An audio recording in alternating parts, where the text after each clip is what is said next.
Muy buenos días, bienvenidos y hoy vengo a hablaros de un problema con tecnología que seguramente os suene. Hoy venimos a hablar de cómo auditar el nivel de inteligencia artificial de una compañía. Y es que si trabajas con tecnología, tanto si eres un desarrollador como si eres una empresa, este tema no te es indiferente. Principalmente por dos motivos. Primero es el motivo legal. A día de hoy la legislación europea, legislaciones como RGPD, como IA Act, obliga a las empresas a tener la capacidad de poder ser auditadas en cualquier momento y responder a preguntas como ¿cuál es tu comité de gobierno de IA? ¿Qué iniciativas de inteligencia artificial o herramientas de inteligencia artificial estás usando? ¿Cómo impactan en los usuarios o en los clientes? O incluso qué datos personales estás usando. No ser capaz de responder este tipo de preguntas lleva a cuestiones legales o incluso sanciones, o sea que es muy importante. Pero es que además también, desde una perspectiva un poco más estratégica, ahora mismo que las empresas están buscando cómo adoptar la inteligencia artificial, saber entender el punto en el que estás ahora mismo y hacia dónde quieres ir es muy importante, porque si no, no vas a ser capaz de hacer iniciativas o decisiones que tomen tracción y realmente tengan impacto.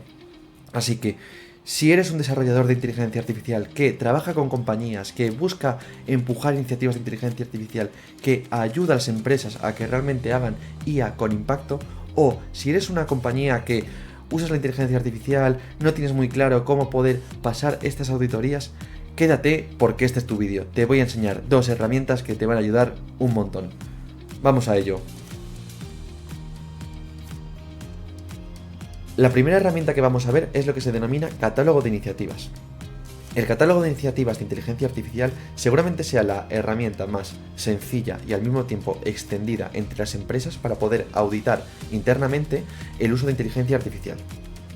Aunque tenga un nombre muy complejo, se materializa en algo súper simple. Básicamente suele ser una hoja Excel donde se listan cada una de las iniciativas o casos de uso que se usan o se están usando de inteligencia artificial en la compañía, y en las columnas se añaden otro tipo de campos que son importantes para poder auditarlo.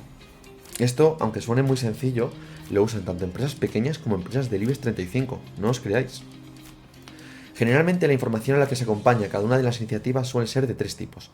El primer tipo es información más corporativa, el área de la compañía que lo está usando, la descripción del caso de uso, para qué se está usando o el estado de la iniciativa. El segundo tipo de información suele ser información más técnica. ¿Qué origen de datos está usando? ¿Cuál es el repositorio de código donde se almacena? O incluso en qué sistemas o aplicaciones está desplegado. Y el tercer tipo de información es información más relativa de la legislación, ¿no? ¿Quiénes son los responsables que lo están usando? ¿Quién es la persona que lo está desarrollando? ¿Quién es el informador de la iniciativa? Y sobre todo, ¿qué grado de impacto tiene con respecto a un usuario final? Este último punto es muy importante. Sin entrar mucho en detalle en materia de legislación, sí que es importante que al menos tengáis en cuenta dos cosas para construir un catálogo de iniciativas de inteligencia artificial que realmente sea efectivo. Lo primero es el IA Act. Básicamente el IA Act es una legislación europea que clasifica los tipos de inteligencia artificial en base al nivel de impacto que tiene con respecto al ciudadano. Define cuatro tipos: el nivel de riesgo bajo, medio, alto e inaceptable. Un nivel de riesgo bajo, por ejemplo, sería la inteligencia artificial que clasifica si un email es spam o no spam. Mientras que un nivel de riesgo alto o inaceptable serían una inteligencia artificial que toma decisiones del estilo de si te dan o no un crédito bancario, una póliza en un seguro o incluso si puedes acceder a un tratamiento médico.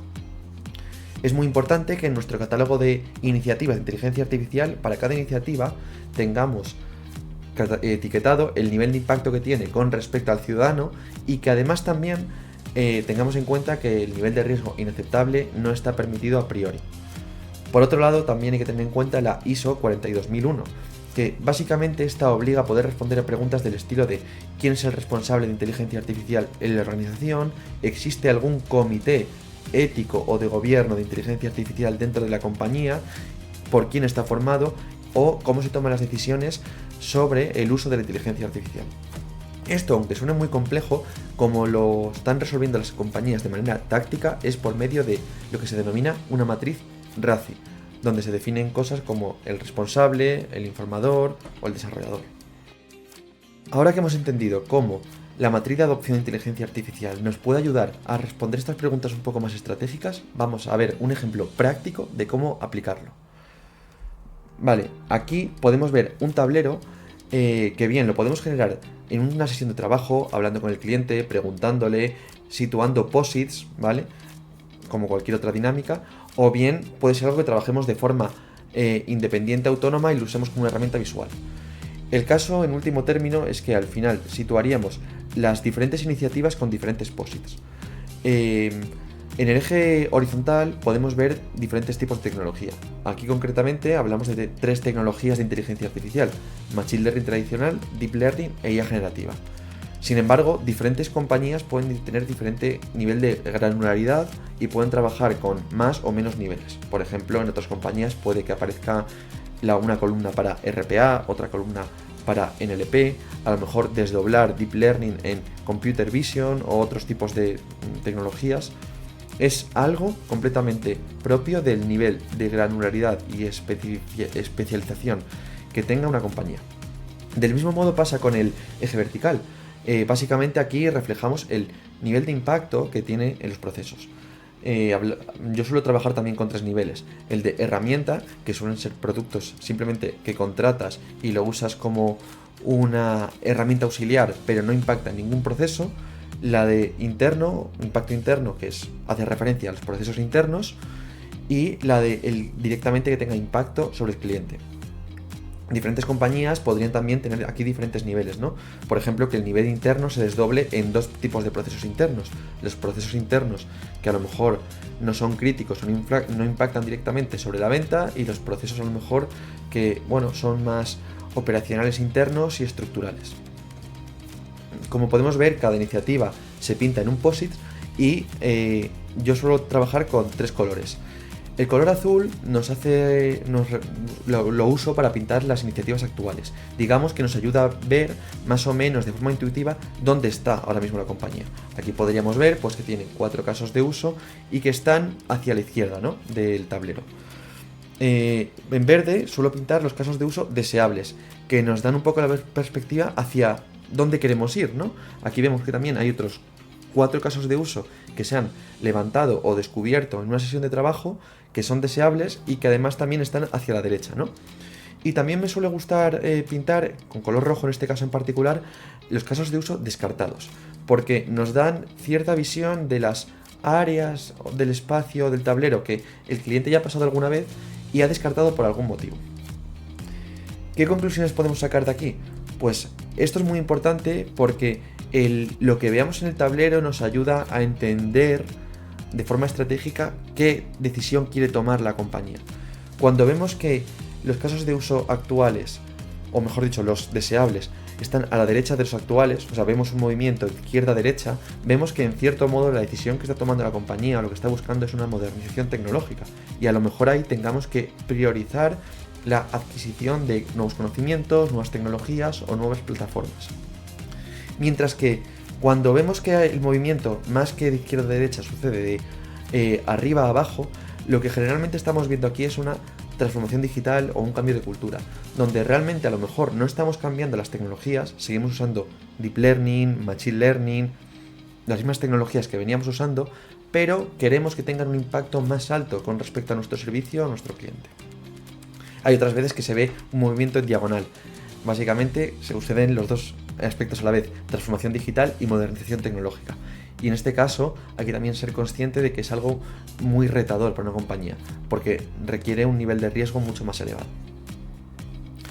Hay otras veces, en cambio, que, bueno, en vez de pintar casos de uso deseables y actuales, hay veces que lo único que quieres hacer es un diagnóstico o un catálogo de casos de uso similar al catálogo de iniciativas de inteligencia artificial que vimos antes en Excel.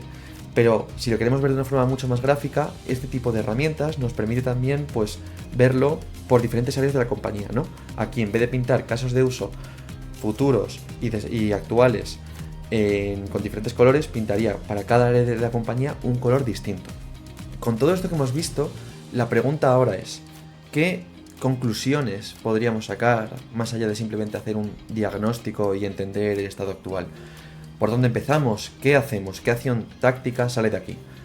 Bueno, yo generalmente lo que intento ver es en qué cuadrante, dentro de todos los cuadrantes que están en la matriz, deberíamos empezar a trabajar. Esa es la pregunta. Y para eso suele haber 2 respuestas. Una sería, por ejemplo, empezar en el cuadrante que menos te cueste. Por ejemplo, yo en este caso diría que en la columna de Deep Learning ya hay dos casos de uso actuales. Es la tecnología en la que ahora mismo hay más casos de uso. Entonces, a lo mejor propondría empezar por el cuadrante de nuevo caso de uso dentro del Deep Learning, ¿vale? Por el contrario, otro enfoque sería el de no empezar por lo que es más fácil, sino empezar por lo que es más deseable. En este segundo caso, pues veríamos que hay dos casos de uso que están dentro del cuadrante de IA generativa aplicado dentro del contexto interno. De hecho, es más, incluso hay 4 iniciativas que están dentro de IA generativa. Entonces, a lo mejor antes de empezar algo que nos cuesta poco, otra estrategia podría ser la de empezar algo que aporta mucho. En último término, no hay ninguna estrategia que sea mejor que otra. Es cuestión de cada uno y con lo que se sienta más cómodo. En este vídeo, al final hemos visto dos metodologías. Una que es la del catálogo de adopción de inteligencia artificial, que nos ayuda a auditar una compañía y a poder responder cuestiones legales, y otro que es la matriz de adopción de inteligencia artificial, que nos ayuda a responder preguntas estratégicas, como lo que acabamos de ver ahora, de qué iniciativas de inteligencia artificial debería empezar o dónde debería enfocarme. Espero que os haya gustado este vídeo. Si tenéis alguna duda, dejádmelo en comentarios. Si os ha gustado, decídmelo también en comentarios. Y nos vemos en próximos vídeos. Un saludo.